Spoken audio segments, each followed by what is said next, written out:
Communications Manager with Bremerton Housing Authority. Let me start with, I couldn't do this alone, and so I have a vice chair, Bridget Glasspool, and other members of the executive team that really help put these presentations together, make sure we have a monthly meeting, and really keep the network of communication flowing. And so I appreciate all of that support. Bridget Glasspool is our vice chair, Leif Wagner, Carl Borg from the county, Eric Harold from the Salvation Army, Katie Knudsen from HEN program, Madison Tuttle from Kitsap Homes of Compassion, Allie Moyer from the Housing Solutions Center in KCR. Again, so many people are involved and not just me, so I appreciate your support. And if you are ever interested in joining leadership for KHHC, please email us at admin@kitsaphhc.org. We have a monthly meeting in addition to this monthly meeting. As always, our meetings are recorded by Marwan Cameron of The Conduit and G2G2.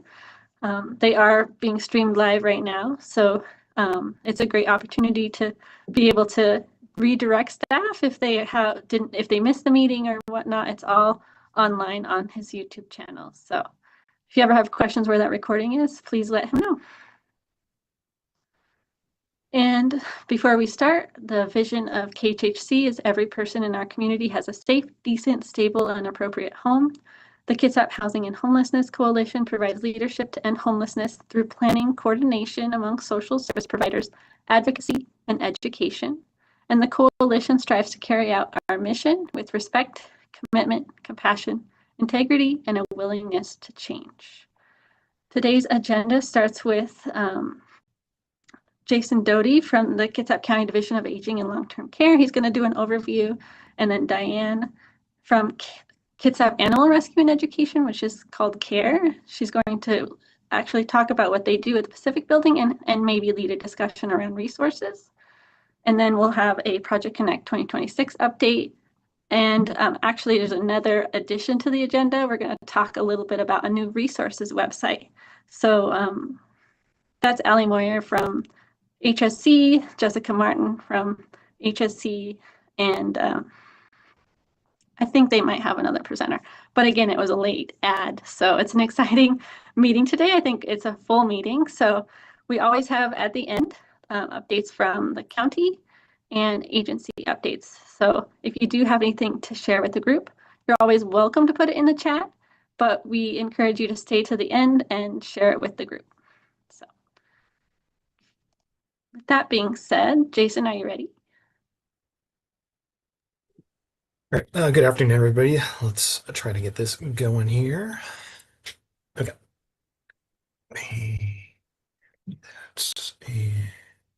Okay. So, and then Katie, I don't know if you wouldn't mind helping monitor chat or questions, since I can't really see from either of the two screens I'm looking at here. But yeah, so I'm with Kitsap County Aging and Long-Term Care. Again, my name is Jason Doty. I supervise our Information and Assistance Program, our Hospital Care Transitions Program, our WA Cares Program, and our Medicare Program, and who knows what else is coming my way. We are considered an area agency on aging. So there's actually 13 of us in Washington State. Geographically, we are the smallest location. So you can see us. We're actually considered Region 13. So just know that there's an area agency on aging in every state and every county, including territories. I mean, if you're in Guam and you want to reach an area agency on aging, there's actually one of us out there. So if you ever need resources in another state, another county, let us know, because we have ways to find them. I'm not going to read all this, but just know that Kitsap County Aging and Long-Term Care, we are part of what's considered the Human Services umbrella of Kitsap County. So also within Human Services are housing and homelessness, behavioral health, substance use disorders. So there's some other programs. So Aging Long-Term Care is kind of our own entity within that. So this is our heat map. So you can see the differences between 2015 and 2025. This is based on census data. Ultimately, what this means, or I guess the best way to read it, is think of darker shades of red as a higher concentration of older adults.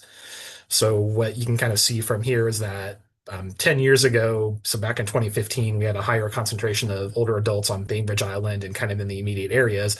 And then fast forward to now, the population's kind of shrink from Bainbridge Island and then kind of shifted up north and west. And that could be for due to a number of reasons. I mean, it could be housing, the cost of living expenses on Bainbridge Island. So there's just a lot of potential reasons behind this, but it is kind of interesting to just see how population demographics shift over the last 10 years. So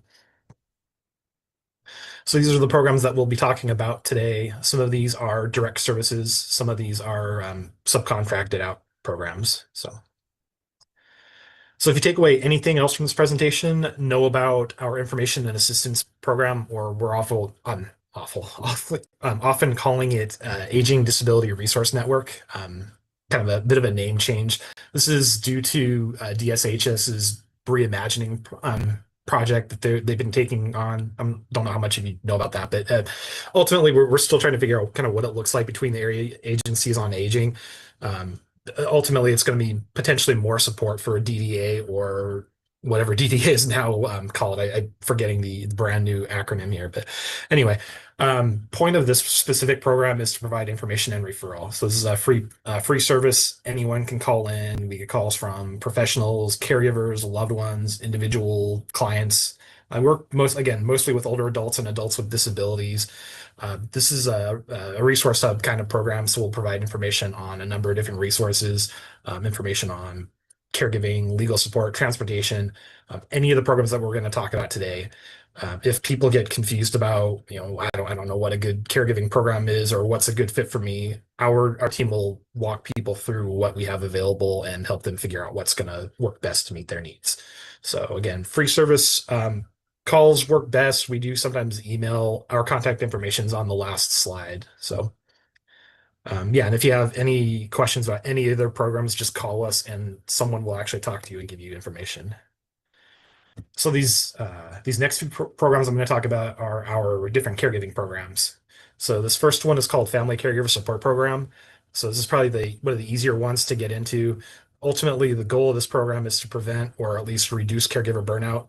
By the time people come to us, a lot of the time caregivers are already just kind of toast. Like they've been doing caregiving for a while. They're just stressed. They're overwhelmed. They don't know what to do. So this program is intended to support them. It's free to get into. So there's at least the free part of it would include some case management to kind of come alongside and help people navigate the system. There could be respite, which might have a cost. It just kind of depends on what the care receiver's income is. So we would help screen that. It could cover up to 20 hours a month of personal care hours through a licensed caregiving agency. We have contracts with places like Korean Women's Association, Always Caring, CCS, places like that provide respite or in-home care. There's a number of other services that could be possible too through the program budget. So PERS, so fall detectors, meal services, things like that are all possible on Family Caregiver Support Program. We actually have applications on our website, which will be on the last slide, or call us and we could send them out. But it's the application's really simple. It's basically a caregiver screening. So the caregiver would need to complete this. It talks about what their stress levels are. So they do not have to do it in front of the person that they're helping, because I get a lot of the time caregivers feel kind of guilty about asking for help. So yeah, and then they would just send it in. So biggest requirement is that there has to be an unpaid caregiver present, and age-wise, otherwise it's 18 and older. So it's one of the programs potentially covering younger people that we have. These next couple we often talk about kind of together because they're similar. This first one's called Medicaid Alternative Care, or MAC is the acronym that we go with. This is for people that are on certain Medicaid programs, like Family Caregiver Support Program. There has to be an unpaid caregiver present for this one to work as well. So this is for people that are 55 and older that might need a little bit of extra support with caregiving, with activities of daily living. One benefit of this program is that there is no risk of estate recovery. It will never cost anyone a dime to be on this program. Kind of like Family Caregiver Support Program, it caps out at about 20 hours per month of respite. And it just kind of depends on other program guidelines. So you might use meals instead of respite hours, or however that works with the budget. So again, mostly for people on some Medicaid. And then tailored supports for older adults. So TSOA is the acronym for this one. So this works with or without an unpaid caregiver. So if it's just someone living on their own that needs a little bit of extra help, TSOA might be helpful. There are some income eligibility guidelines, which you could see on the left.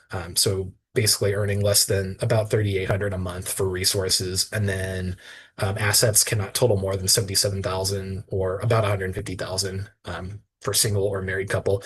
Assets, the state doesn't typically look at a car or a house unless the house is pretty excessive in value. I mean, we've had people call us for support that lived out at the Bremerton Yacht Club and your house, nah, the state might not that. But similar to the other programs, it can also come with potential respite, so personal care hours up to 20 hours per month through one of those licensed caregiving agency. It could also include a number of other supports, and you can actually see some examples of the supports below there. So that's TSOA. You'd apply for MAC or TSOA or the next one online through Washington Connection. It's usually the best way to go about that. So this next one is our Medicaid in-home care program. This is the one that you often see referred to as COPES. It's the most common term, or Community Options Program Entry System. So this is for people that are looking to stay in home that might need more than 20 hours per month of in-home care like the other programs. So this is for people that are eligible for Medicaid. So it's very specific on that. You have to have a certain amount of income eligibility. Your assets have to be pretty limited. I believe it's along the lines, I think it's like 3,500. It's 2,000 plus 1,500 for funeral expenses. So you have to have pretty limited income to be eligible for this. But again, it could include more than 20 hours per week or per month of caregiving, as well as other supports. Case management for this program, and then the other programs that I've talked about, it's all in-house through aging and long-term care. So you would work with someone here at ALTC. So, so usually when you apply for Medicaid, it would go to Home and Community Services, and then Home and Community Services would do their review, and then they would send it to us if someone could get into COPES. This is also a program where caregiver family members can get paid as caregivers to other family members. It's actually the same thing for tailored sports for older adults. That's kind of new, something new that they're doing, letting family members become paid caregivers to other family members. The only thing is that it's not for spouses. There's only one program that I'm aware of that will pay spouses to become paid caregivers to other spouses, and I'll talk about that one in just a minute here. But yeah, if you're caring for your mom and you need a little bit of extra help and your mom's on Medicaid, you might be able to get paid as a caregiver. So Veterans Directed Care is the only program I'm aware of that will let spouses become paid caregivers to other spouses. So this is also a caregiving program that's in-house. We use what's called care consultants, which is another fancy way of saying instead of case managers, we have a couple staff that are veterans that know how veterans think and can relate to them on a level that people like myself cannot. So that's kind of what that care consultant model is.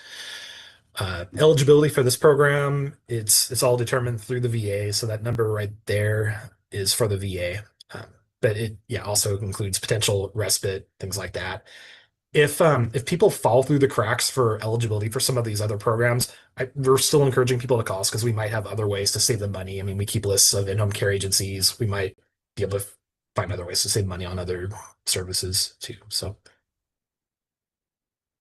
Hospital Care Transitions is a program where we are working with mostly St. Anthony Medical Center and St. Michael's Medical Center, trying to branch out, but ultimately covering Kitsap residents. This is for people, typically older adults that are transitioning home from the hospital that need a little bit of extra support in setting up services. So this is people that are not coming out with case management already set up. So our case manager for this program, Claire, is actually a nurse herself. So she'll often meet with patients in the hospitals or in home. Ideally, it's in the hospital before discharge, and she'll talk to them about what their caregiving needs are, what their planning needs are. It might be someone needs help kind of coordinating home health. It might be that someone needs help organizing transportation. Maybe they're kind of on the outs with some family and they need help building up some networking. Like whatever it is, Claire will sit down with them and figure it out and kind of help meet those needs, figure out a plan. It's supposed to take as long as 6 to 8 weeks. What we're finding is that most of our referrals are about a month and a half, or considerably less. So, yep. If you do talk to a hospital and the hospital is a little confused about what care transitions is, there's just the nature of hospitals, unfortunately, is that there's sometimes some turnover. So we do our best to educate them. And Claire's actually out there at least once a week or every other week making rounds at the hospitals, making sure they know who she is. But just know new staff, sometimes people forget or don't know. Kind of flying through this. Any questions so far? It's a lot of info. Yes, a few questions. So, are there any of these services available to seniors without a family caretaker? For what? It just says, are any of these services available to seniors without a family caretaker? Yeah, tailored supports for older adults works without a caregiver. Same thing with that COPES, that Medicaid program. They both do not require an unpaid caregiver. Okay. Would it be possible for you to put a contact for those services in the chat? Yeah, it's our. I'll add that in there. It's just our main number. If you call us, and then any one of us can give you information. And then, Katie, I don't know if you want to. I sent out the slides a The little bit ahead of time, slideshow. but if you want to, Yeah, I send can them share the code. slides too. Yeah. Yeah. And then are any of these programs available for non-US citizens? Let me get back to you on that. I think bits of I think family caregiver support program, there's a chunk of that that can be accessed for people that are undocumented, but I will have to get back to you on that because I know that's kind of a hot button issue. And then the question about the slides. So yeah, we'll get those out and Yeah. posted. And then are these options on the long-term care application?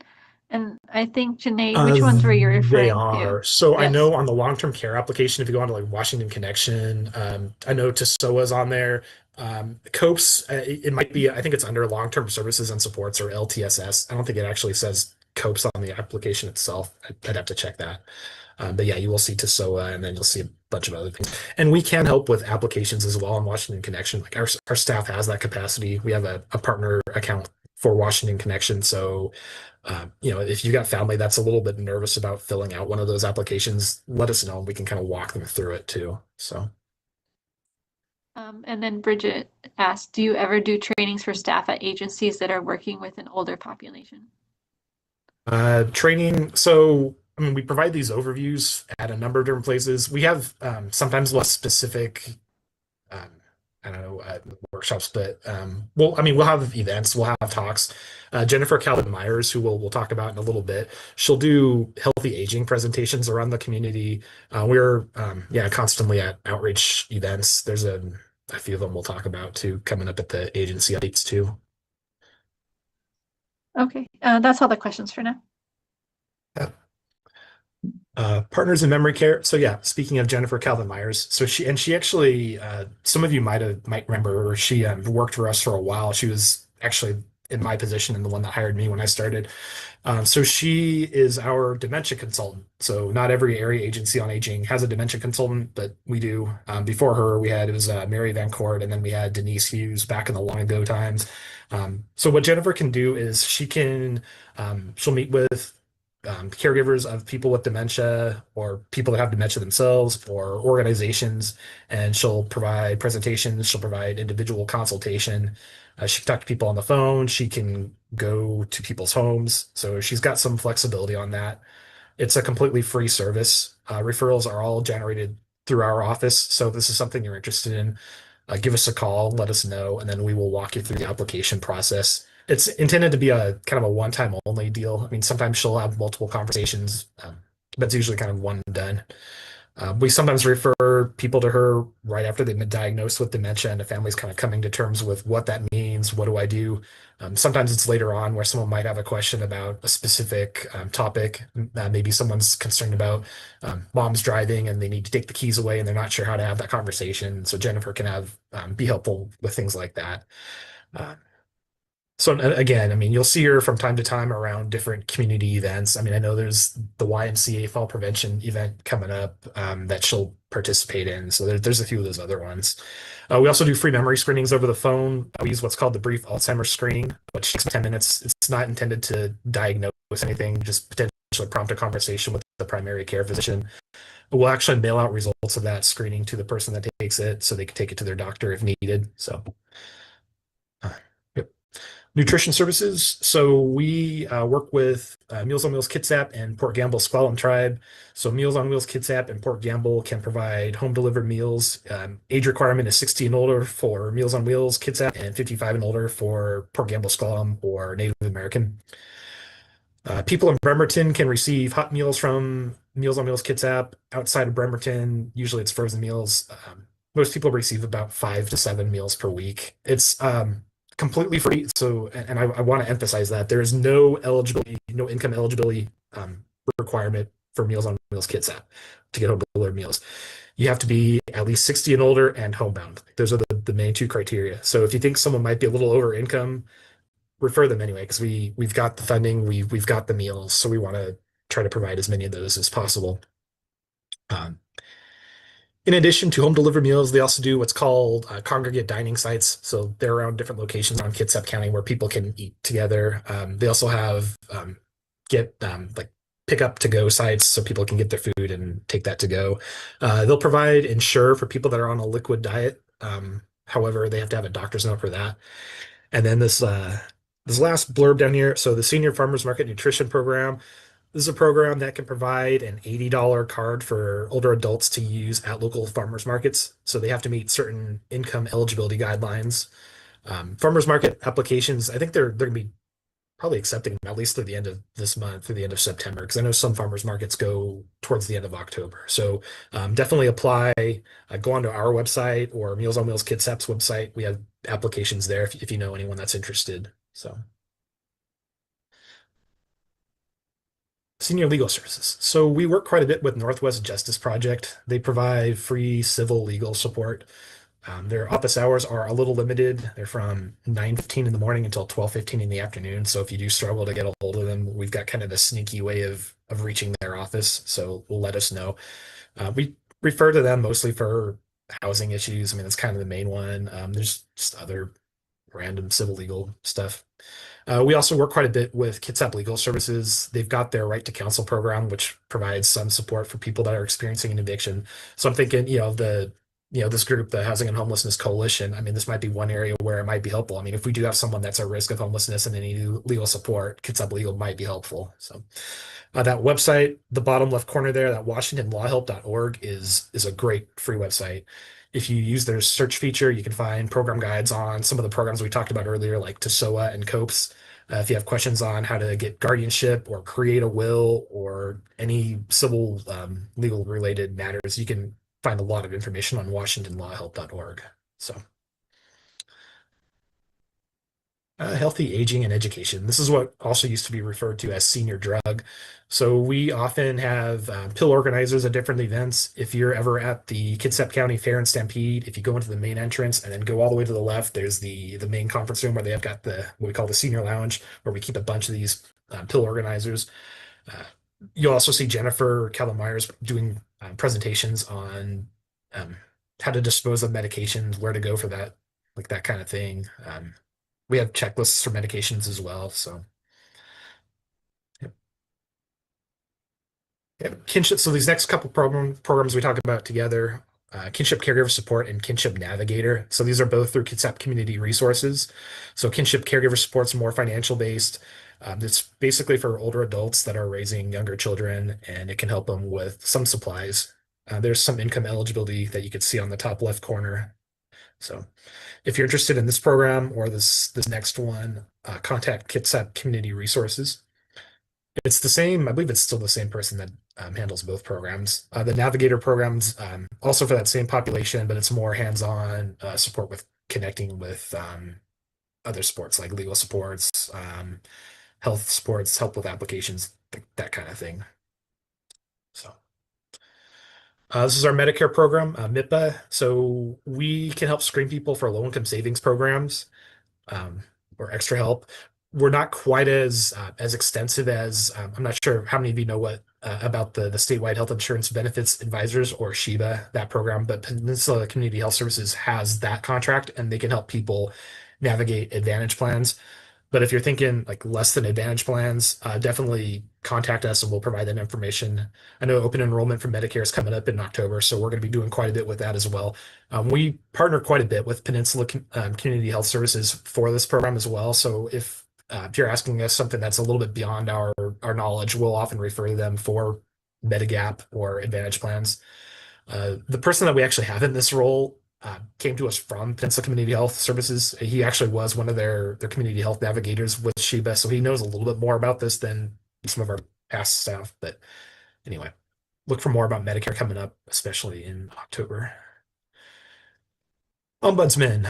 We have a long-term care ombudsman, Dana Gargis. So Dana can help people navigate adult living facilities, assisted living facilities, adult family homes, that kind of place. So if people have questions about, they're concerned that maybe their rights are not getting met, that their loved one's not being taken care of properly, talk to Dana. If you're curious about which assisted living facilities are any good, talk to Dana. Like people like myself, we have to be kind of careful about being too biased. I mean, we do keep lists on hand of what's out there, but Dana knows the ins and outs of these facilities. She actually supervises a team of ombuds, so they're great at what they do. That's actually that phone number right there, that 337-5714 number is Dana's direct contact number here at our office. So kind of winding down, additional community supports. So back in 2020, when the COVID pandemic took off and vaccines were kind of tough to come by, we worked with the health department, and when they started releasing the vaccines to the old Harrison Hospital, so we were actually able to help people sign up for those. We started a senior social check-in call program, and we're still doing that. So this is one of our ways to kind of get around some social isolation. So if you know an older adult that needs someone to just kind of check in and say hi from time to time, let us know. They're not intended to be welfare checks or anything like that, but we will talk to people about resources if they have questions about them. So again, we're working with Meals on Wheels Kids app. During the pandemic, we had additional funding for meals, so people were receiving a few more meals per person because people couldn't leave the house. So there's a little bit more of a need. I mentioned the memory screenings. We started those at the beginning of the pandemic, and we're still doing them. We don't do a whole lot of them, and we'll do like one or two every few months. So the YMCA has an enhanced fitness program. This is a great program for older adults to go to. We're working with the YMCA in Silverdale and the YMCA in Gig Harbor for this program for South Kitsap residents. So older adults would attend exercise classes, and it basically gives them free access to the rest of the YMCA. So if somebody wants to access the YMCA and take some classes that might be helpful for fall prevention, definitely call the YMCA and ask about that. So robotic pets we have available through our family caregiver support program. This is actually considered an evidence-based program. There's been a lot of research that went into it for people with dementia. So they're these animatronic cats and dogs that look somewhat real. I've seen the cats will actually purr, they'll hiss, like the cats will hiss. It's weird. The dogs will bark. It's something out of a deranged Chuck E. Cheese or something. But it's a good program. So if that's something you ever have interest in, definitely talk to us about our family caregivers support program and robotic pets. Our website, yeah, we're constantly updating our website with tutorials, just a lot of different information, and always trying to work with other organizations. Medicaid, health-related social needs is kind of coming up. We're still working on that contract and exactly what that will look like, but come back to us in the future. This is us. So the best way to reach us, either of those two phone numbers. You can email us, but given that we work with the county, we are sometimes at risk of public records requests. So it might be where someone will request to know, did you work with this person ever? So we try to avoid emails to keep people's contact information out of those requests, but we will respond to emails. So we're primarily based here at the Givens Community Center in Port Orchard. We do have staff at the North Kitsap Fish Line office as well. And we also have staff at WorkSource now. So that's kind of a little more recent. So you'll see some of them. It's Russ Ruther is one of my coworkers, and then people from some of our other teams too are also often part of that. So again, it's a lot of information. So Any other questions on any of all of this? Bernice says awesome resources, all those additional resources you had. I don't have any other questions in the chat, but everyone, if you want to raise your hand or if you have a question, put it in the chat. We'll stay on with Jason for a few minutes. And there's yeah.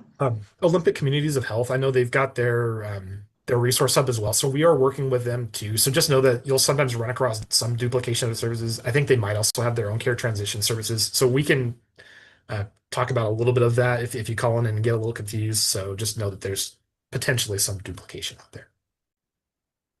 From my understanding, though, it sounds like any real question, and we don't have to know if they're eligible for what program because you have so many of them. It's really Right. just calling in and saying Just this call is the the number. situation. Yeah.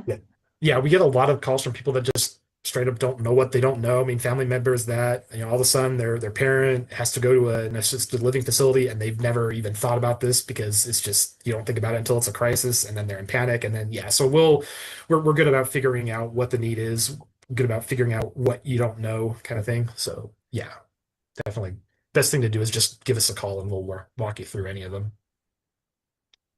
And this is the numbers, the 360-337-5700 or the toll-free number. Or the toll-free, yep. And then that, yeah. Yep. Yeah, it is quite a range of resources. I know we've been talking a lot, Jason. I think there's so much opportunity to work with aging and long-term care, it looks like, just because you really are the places where we need you. So Sure. Amber asks, there is training available for the unpaid caregivers. Would this include ASL?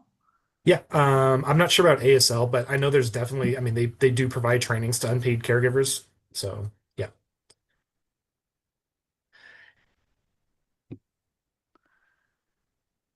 Any other questions? Yeah, just shoot me an email or call call us if you ever have any questions. So. Thank you so much, Jason. I think we'll transition to the next topic, but if you do have questions, I know Jason's always available. He answers you right away. So make sure to get on the Aging Kids website. I think that's something I haven't looked into deeply. So it looks like there might be some great resources there too. Our next presenter from CARE, she is not here. I emailed her. I haven't heard back yet, so we might have to say. I'm here. I'm here. Oh, as Carla. Okay. No, it's Diane. Diane and Carla. Yeah, it just lists you as Carla. Here, let's change your name real quick. Oh, well, Carla's on here too, but it should just say CARE. So sorry. Oh, okay. Well, this is Diane, everybody. I'm so happy you're here, Diane. Thank you It's for having because I us. sent you my registration, that's why. Oh, got it. Okay. She bailed me out. Well, I appreciate it. I'm sorry if you didn't get my link sooner, but I'm glad you're here. So you're welcome to start. Okay. I'm not sure how hang on just a sec. Do I have to press screen share or do you? You do. Okay, so I have to get out of there and go back to Zoom. My apologies. No Thought I knew what I was doing. Share.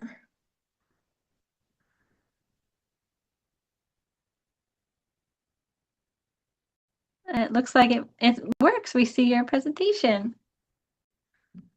From beginning. There we go. Okay. Thank you so much for having us.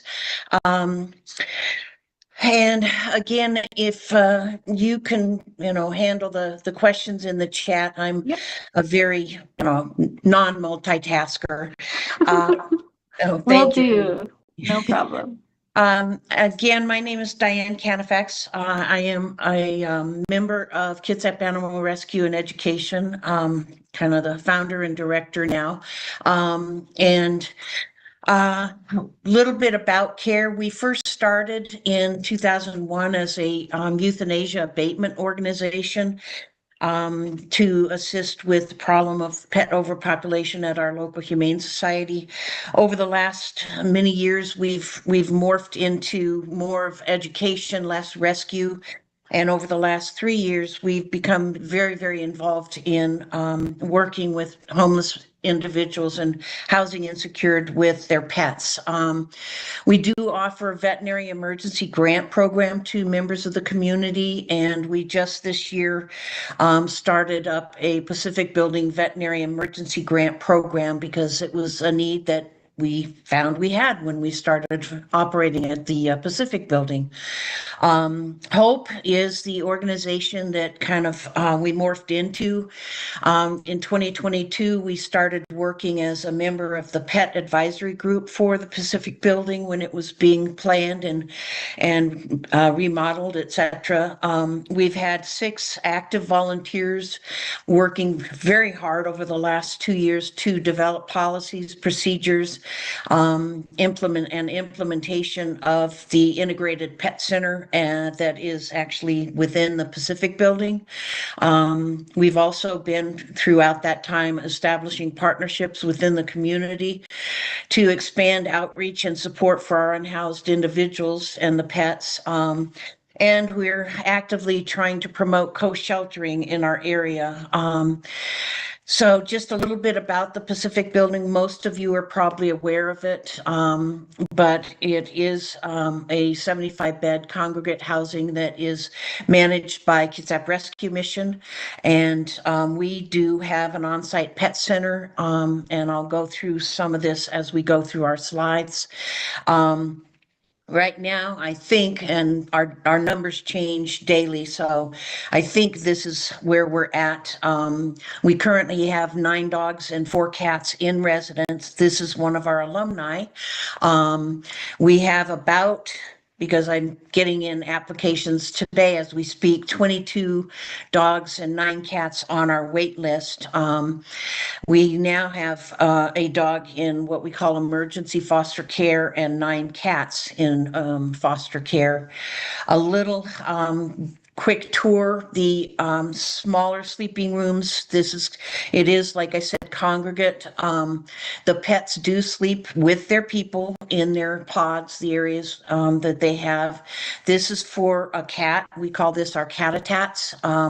We are hoping in the near future to build an outdoor catio, meaning an enclosed area where the cats can go outside. We do have an indoor room that right now we're using to let the cats off leash and to get some ground time. This is just entry into the pet center area of the Pacific Building. And it's set up for veterinary care. We have locking supplies where we keep our veterinary medicines that our volunteer vet works there occasionally. We also have grooming capabilities. The lockers that you see are for the pet center volunteers and staff. And of course, we're very proud of the grooming table or tub and very, very needed washer and dryer.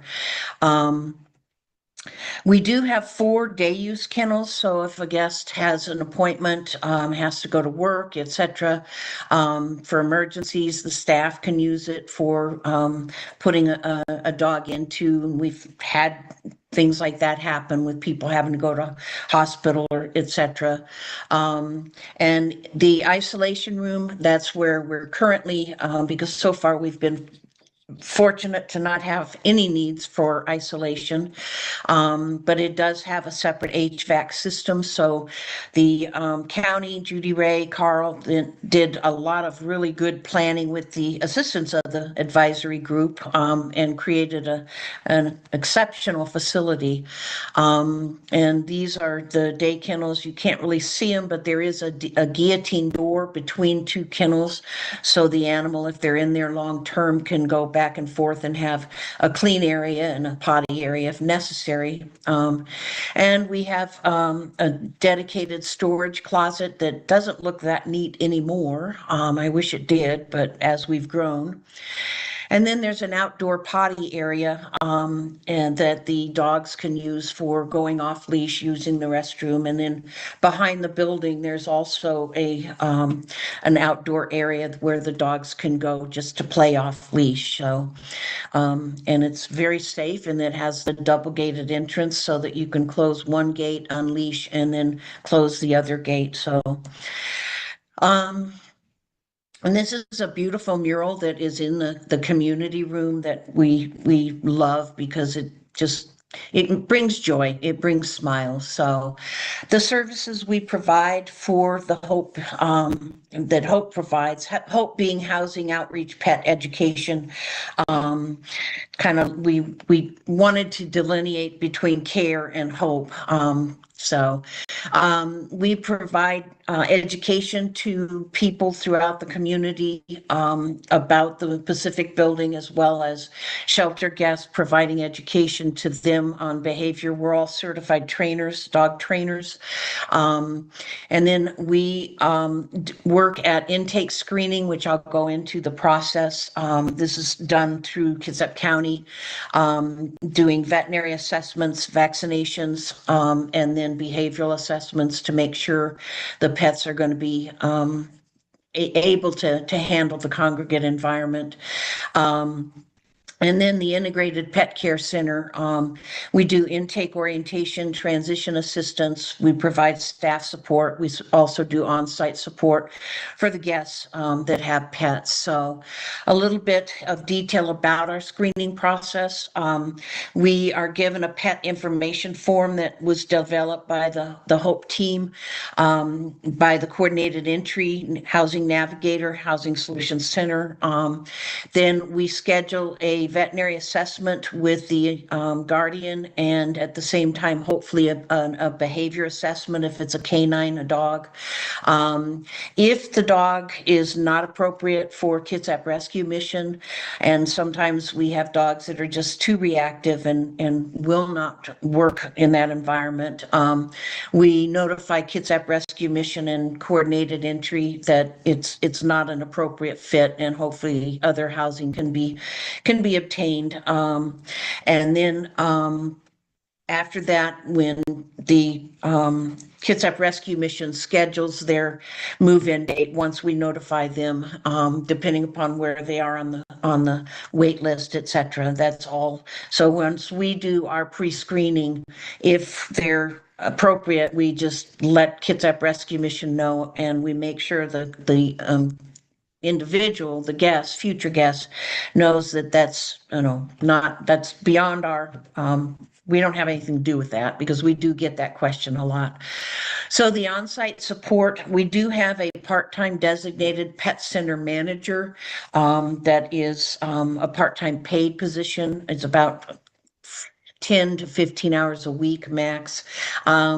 We provide intake orientation when an individual comes in. We go through and have kind of a checklist of things they need to know: where to get food, where to take the dog for the restroom, etc. And we then provide transition assistance for a lot of the pets, especially the dogs, need to be desensitized and trained to living in a crate or the kennel. And we provide transition assistance for the pet and the individual. During their stay, we provide with necessary supplies such as food, litter, treats for training, bedding, etc. And then if there's maintenance veterinary support like ongoing flea medications, etc., we can provide some of that. We also monitor the pet status for both behavioral and medical, and provide support to the guardian, and then provide training, enrichment, and grooming support as needed for the pets. Here's a little bit of what we've done since January 28th, when we first started moving in. The most pets we've had in our care was in May with 19 pets. We had one that moved in from the previous Kitsap Rescue Mission. And these are just some numbers of, things that we've given out to members. We trying to track so that we can, promote co-sheltering with facts and figures, etc. So, litter, cans of food, either the cans or individually packaged treats. We provide churros, which are cat and dog treats that are extremely popular with the animals, and frozen Kongs, which is a form of de-stressing the animals. We have provided, and these are numbers that need to be updated for August. Over 16 hours of volunteer veterinarian. This does not include our assessments, which is well over 70 plus hours.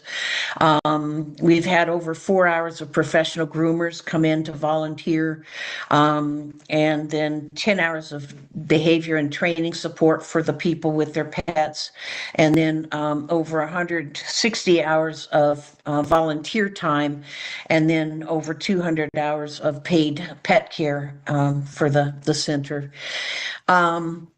Some additional services that we've started providing due to need. The very first day, we had an individual come in. Well, not the very first day, but one of our first intakes. The individual came in, and the case manager called us because the individual was in dire need of medical assistance, and we had a dog with an individual that had to be taken to the hospital. So kennel fees for temporary housing. We've developed some partnerships to provide temporary housing in kennels if necessary, transportation to and from the kennels or to the Pacific Building or to foster. And then we do have fosters, current fosters. We have Buster, who's the little kitty on the left, who one of the Pacific Building staff rescued him from the literally mouth of a dog. And you'll see he has a cast with a little broken leg. And then Scooter, these names are different from the real names, is a former Pacific Building resident that the individual is in a long-term care facility. So his dog is now in pretty much semi-permanent foster, depending upon what happens to the individual. We had a Pacific Building applicant call us during the summer with a cat that she had gotten vaccinations through us for entry, and for whatever reason wasn't in the Pacific Building, and her cat got pregnant, had kittens. She had 2 cats, so Poppy and Shirley.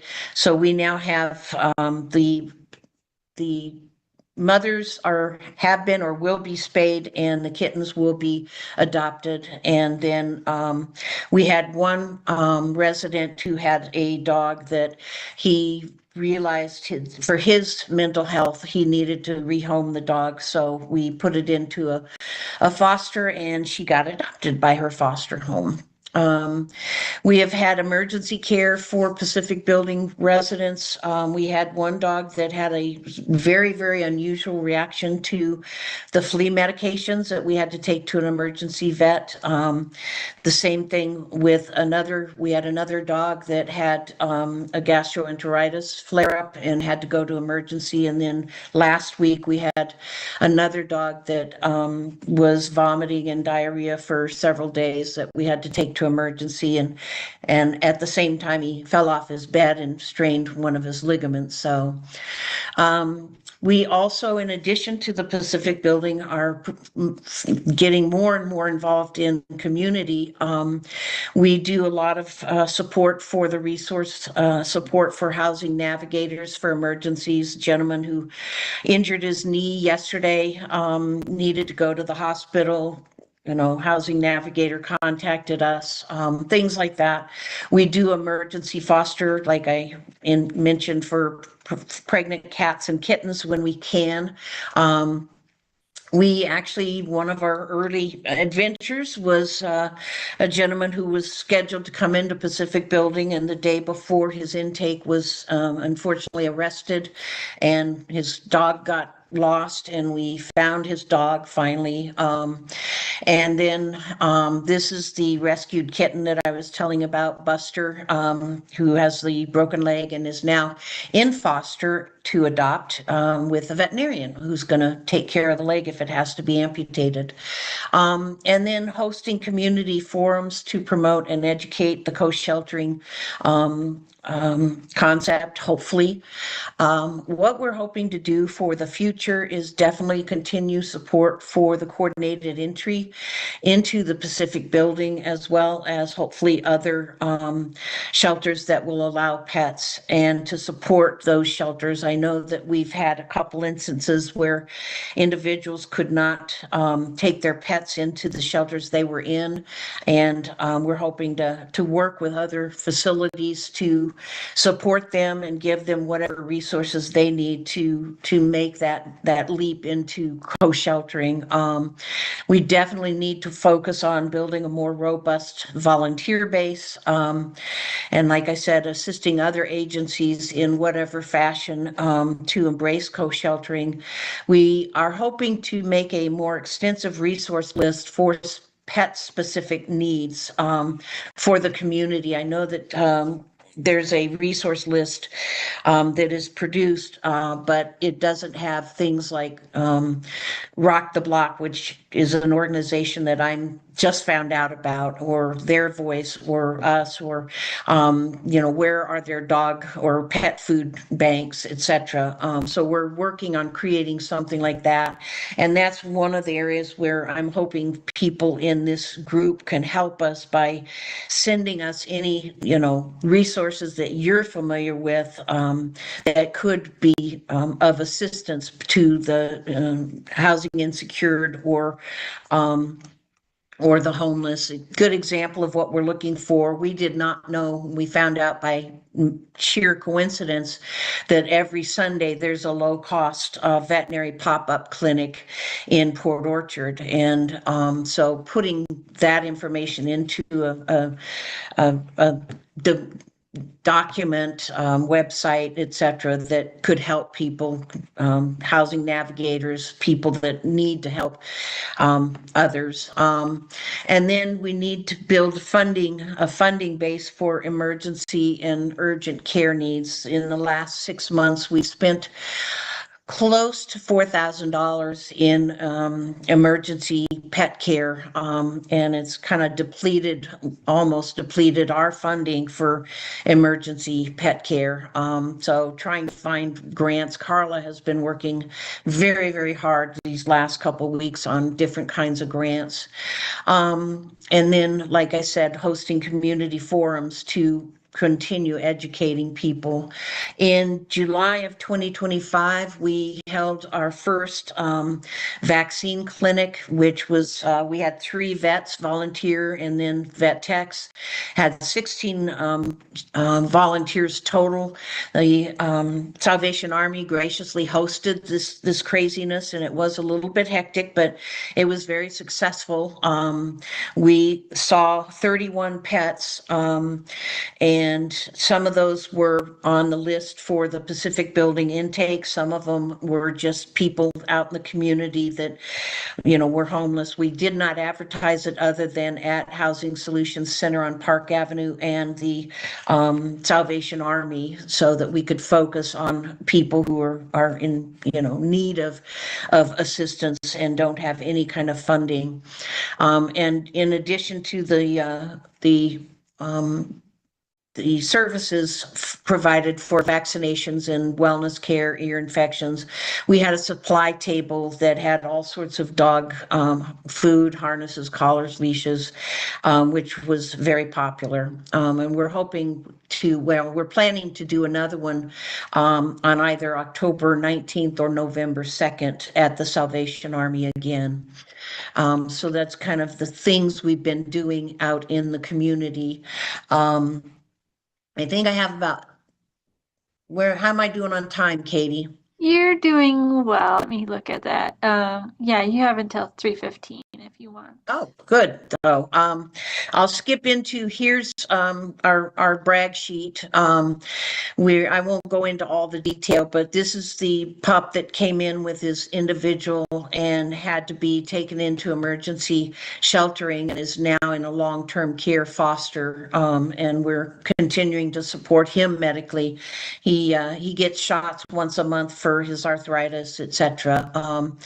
And this is our buddy Buster. I fostered him until we did the foster to adopt. And he's the one that was rescued by Pacific Building staff and had the broken leg. His a doctor is a orthopedic vet, which worked out beautifully.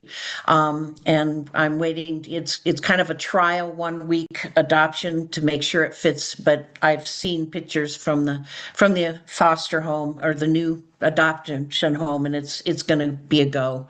This is the young pup that ended up getting lost when her her guardian, got incarcerated, and she got reunited after he was released.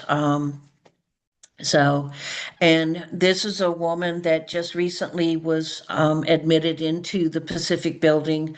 She had been living in her car. We were struggling to try to connect with her, to get her vaccinations, etc. And it's kind of a miraculous story, since I have a few minutes to leave open for questions.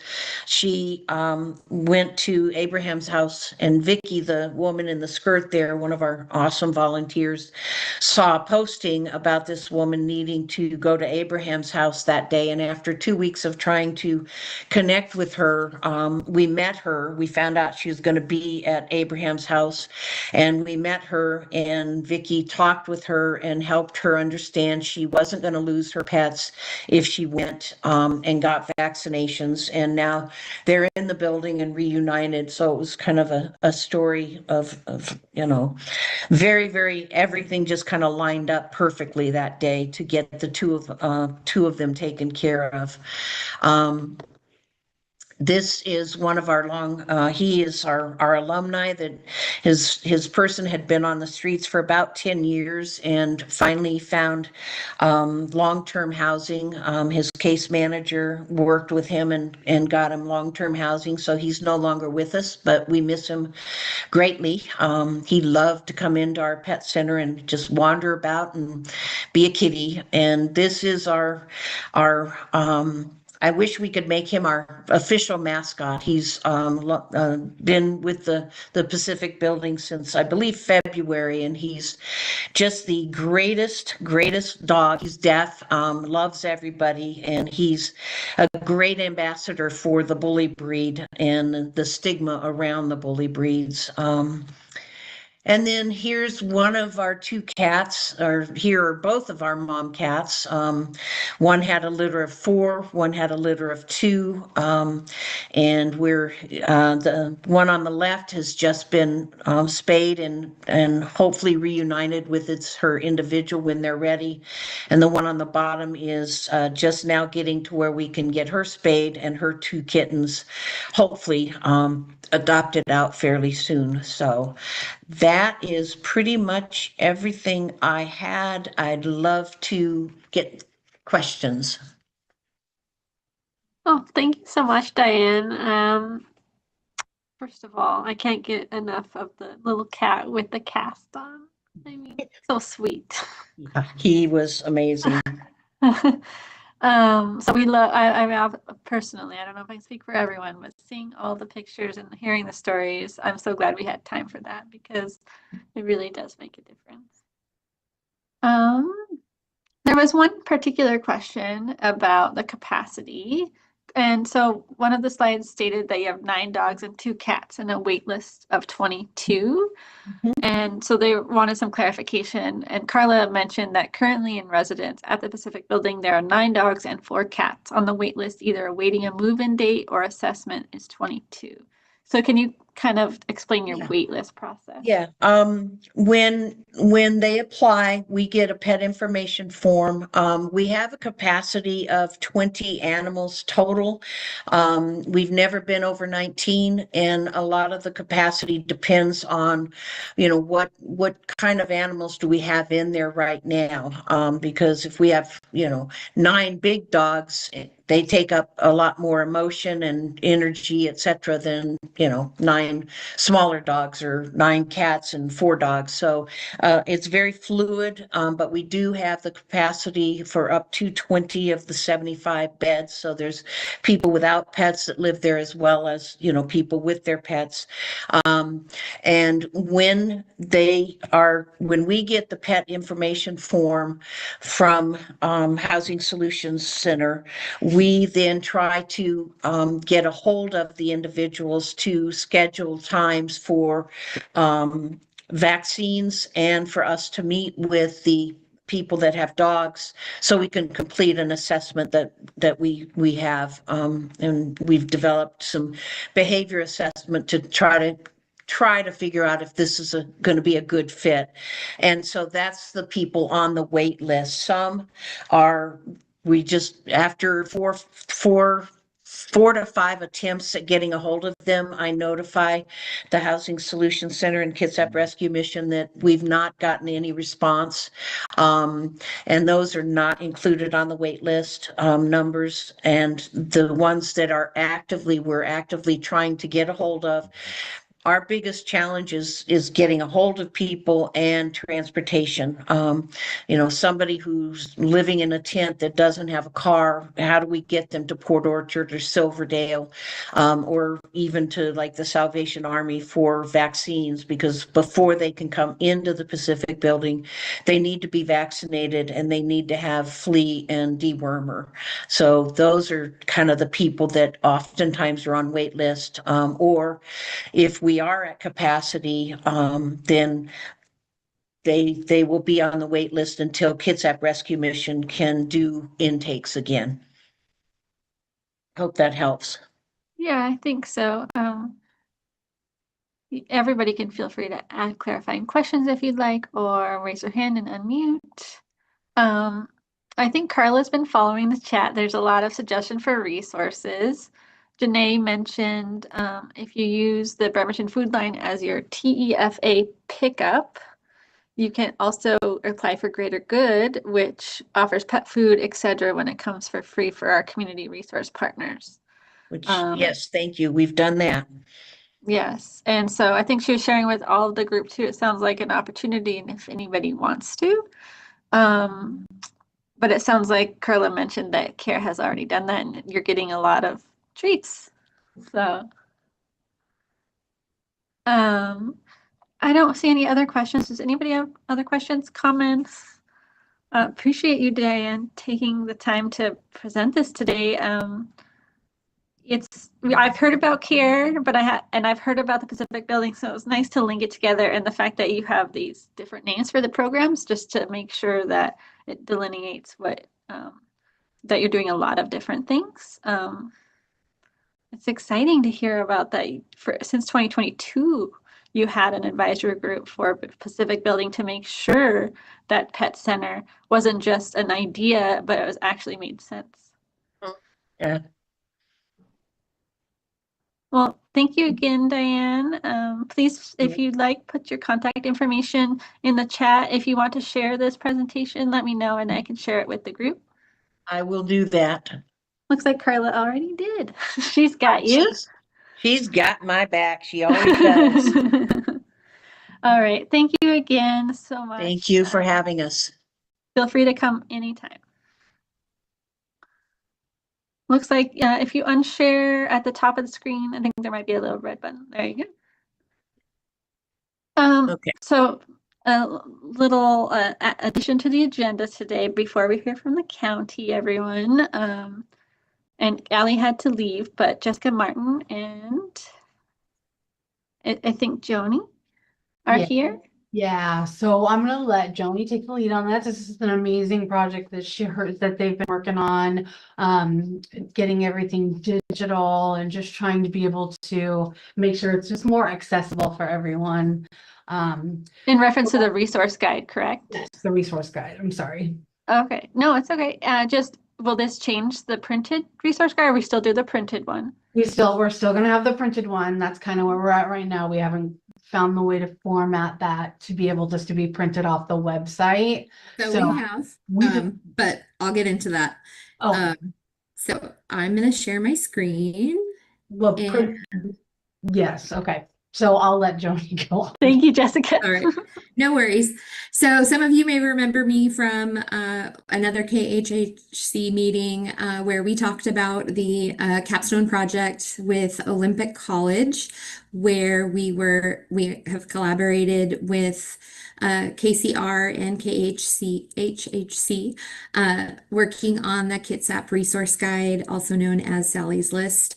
And so what we are here today to talk about is how we together can keep the Kitsap resource guide relevant now that we have more than two ways of accessing that information. Now we have the website that has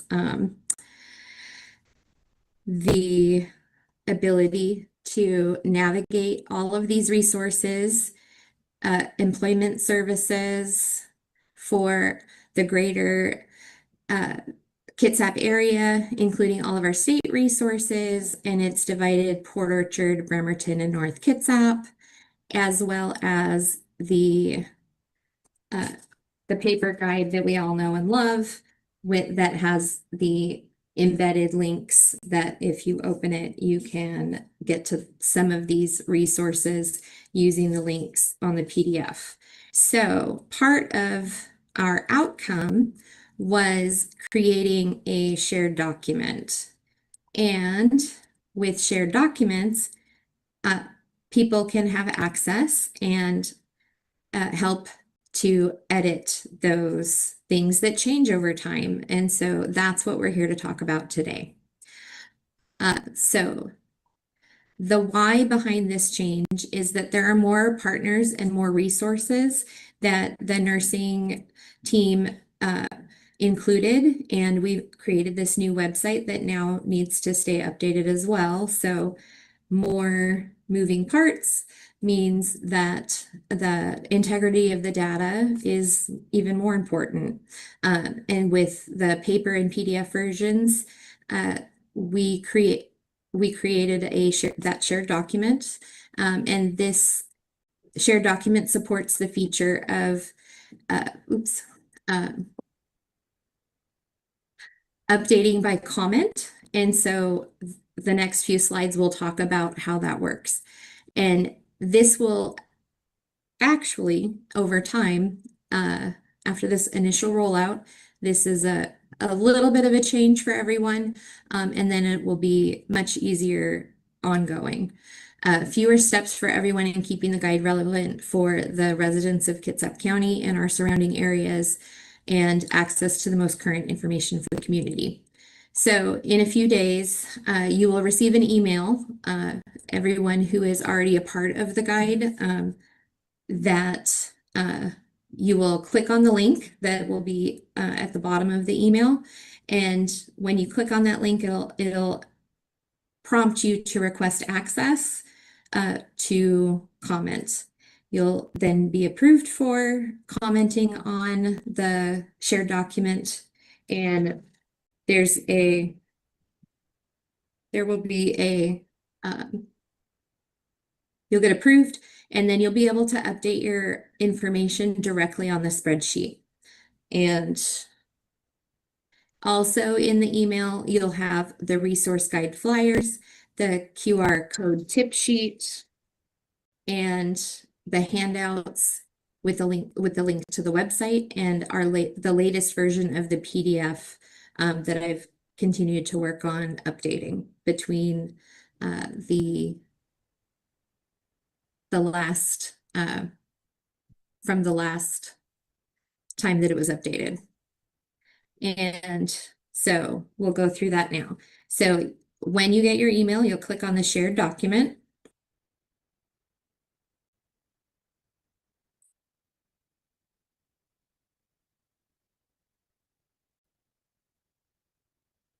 And so we'll do it for my email.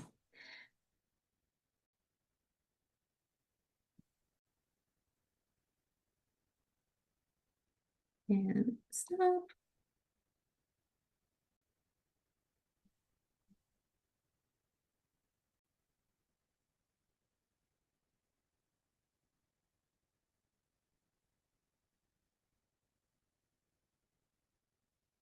And so when you click on it, it'll ask you to request access.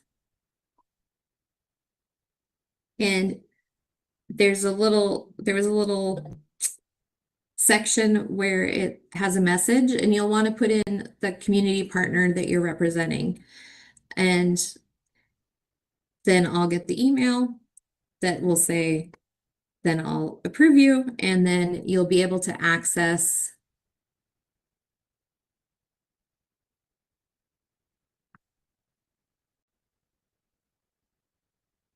sorry, it's not quite behaving for me. So at that point,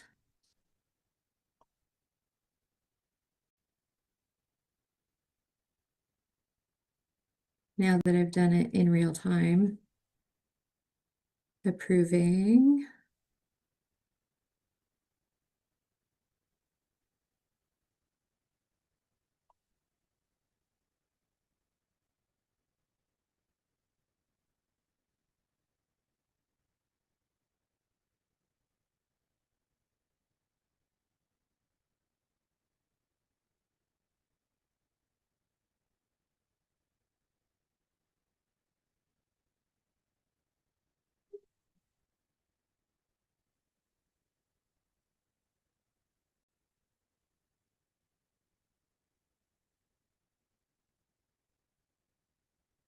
Here we go.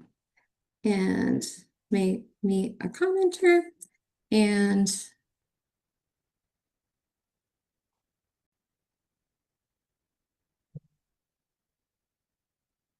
now as a commenter, I can go in and let's say that the Port Orchard KCR moved from Rain Shadow Court.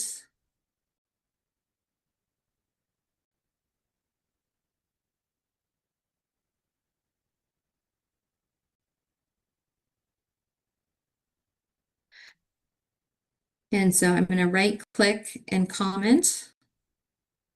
And I'm going to assign this to Joni, me. And my email is jonibear1979@gmail.com. And I'm going to assign it. And I'm going to make my comment. We moved to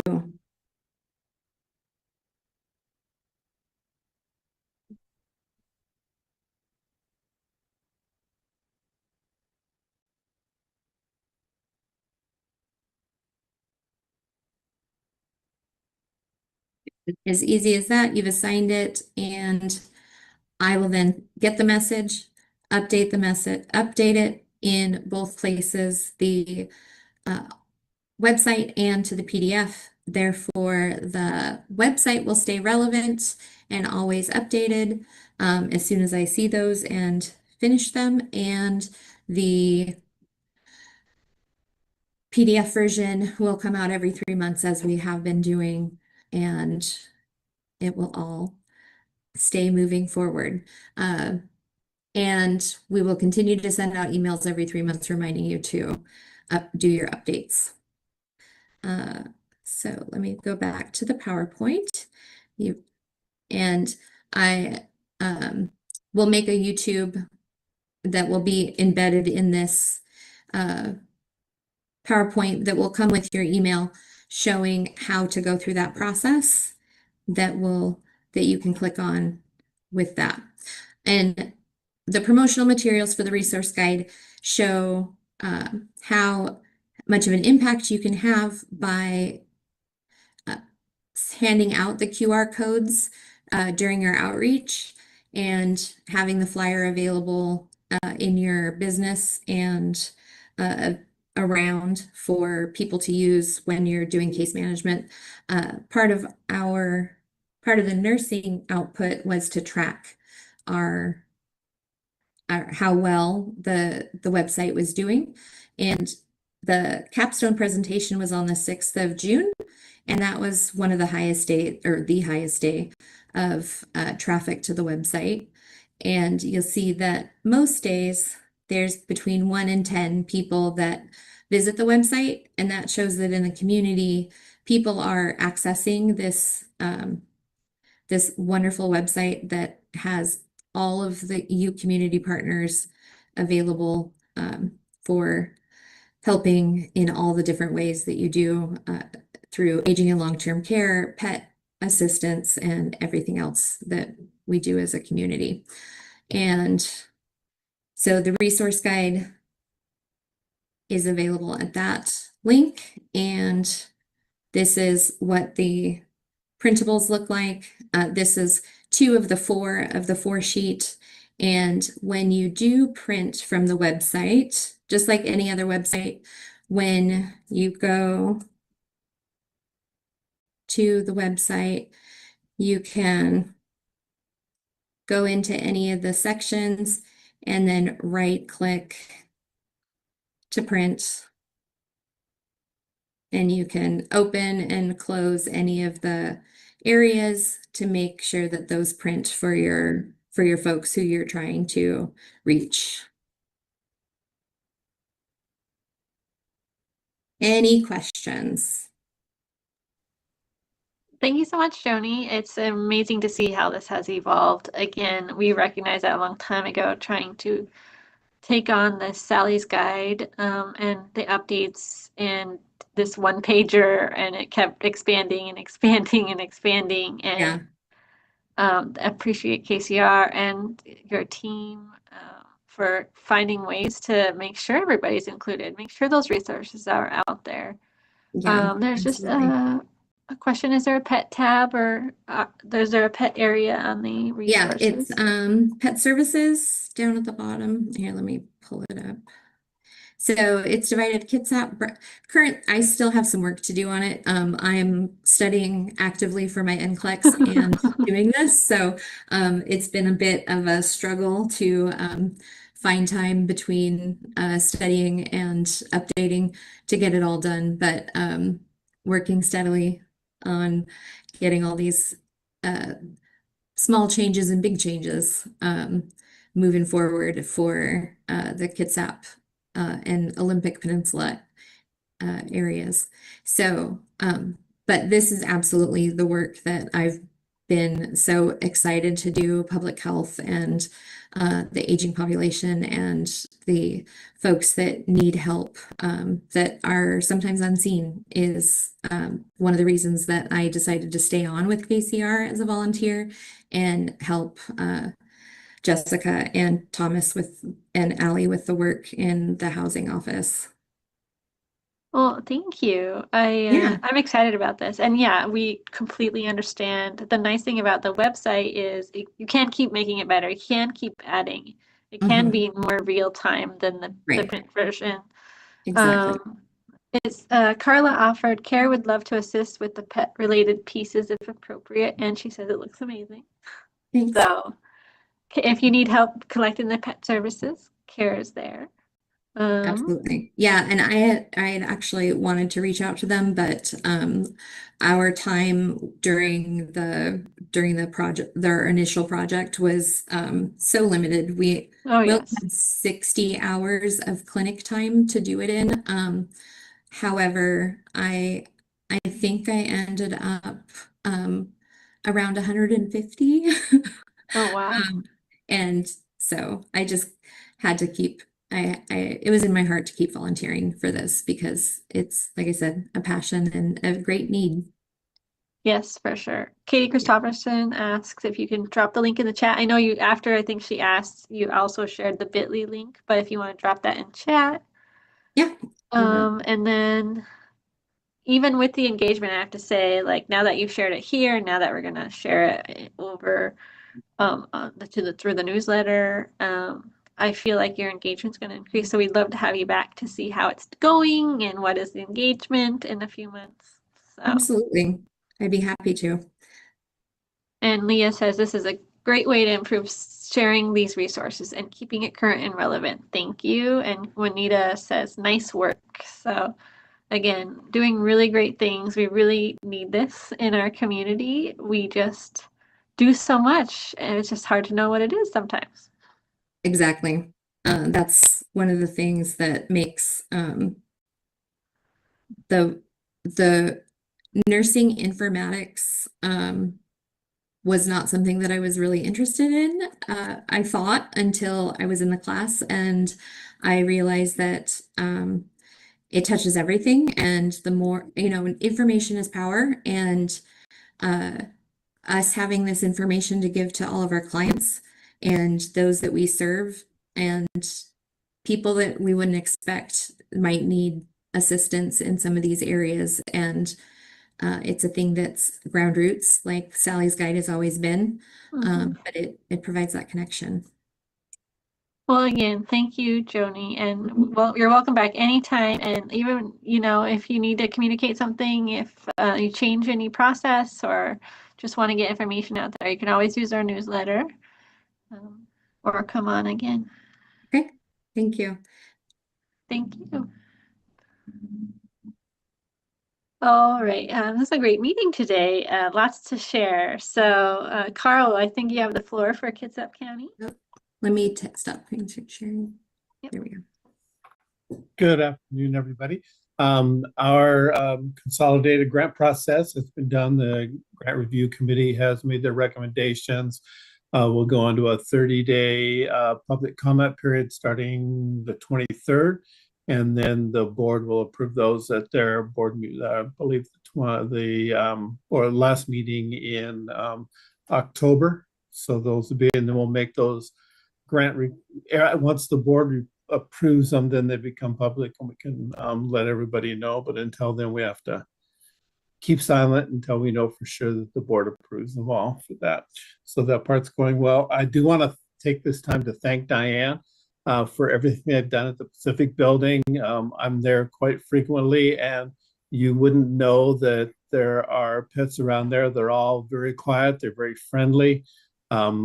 Still can't get over cats walking around on leashes. That's still a new one for me on that. So if you have a current contract, those are in routing right now. So we're getting through with those and working diligently on our 5-year plan.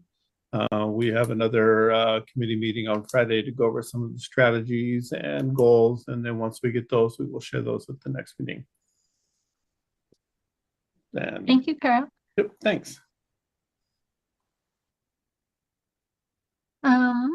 Oh, and the Project Connect update, I just want to share with everybody since Allie had to leave. Let's see if I can get her note again.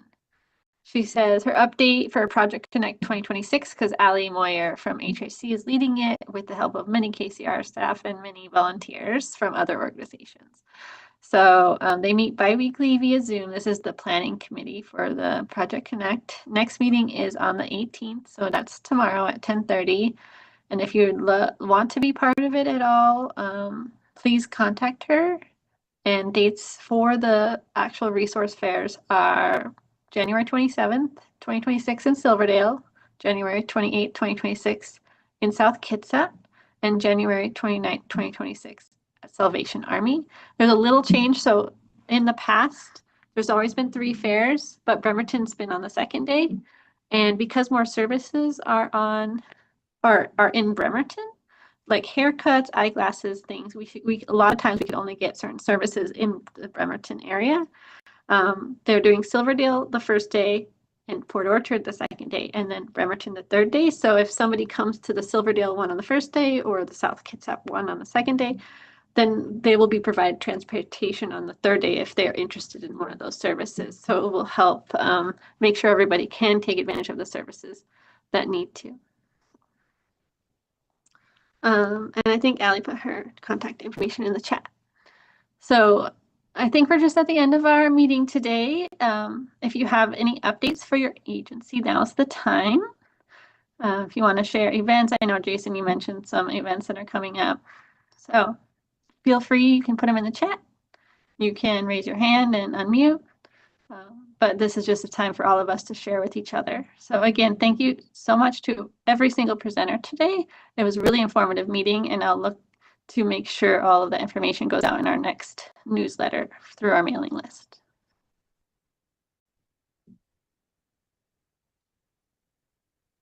So any updates from other agencies?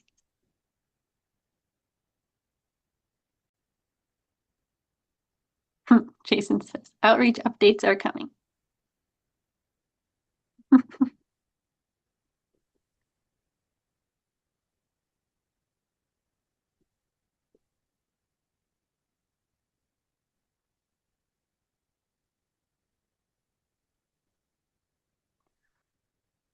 Almost.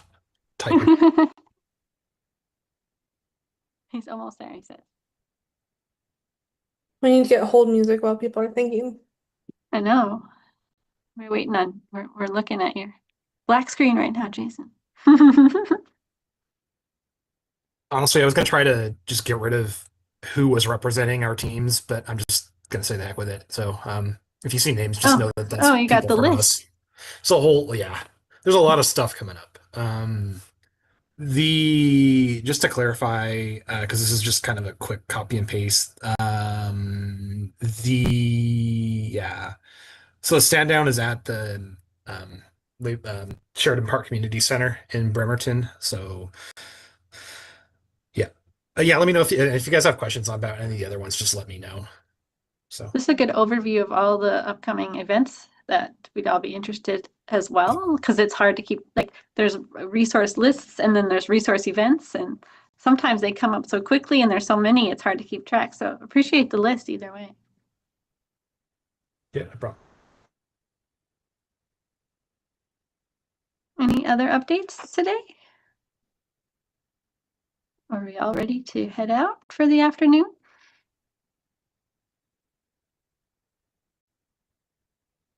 Well, again, thank you so much to our presenters, and anytime anybody has a question or an update to share, please email admin@kitsupHHC.org. We're always open to having more presentations if you'd like to join us next time. So yep, just send an email and we can get that organized. Again, thank you all for spending your afternoon with us. Have a wonderful day. Katie, can you hang on for a sec? Yes. Thanks. Thank you.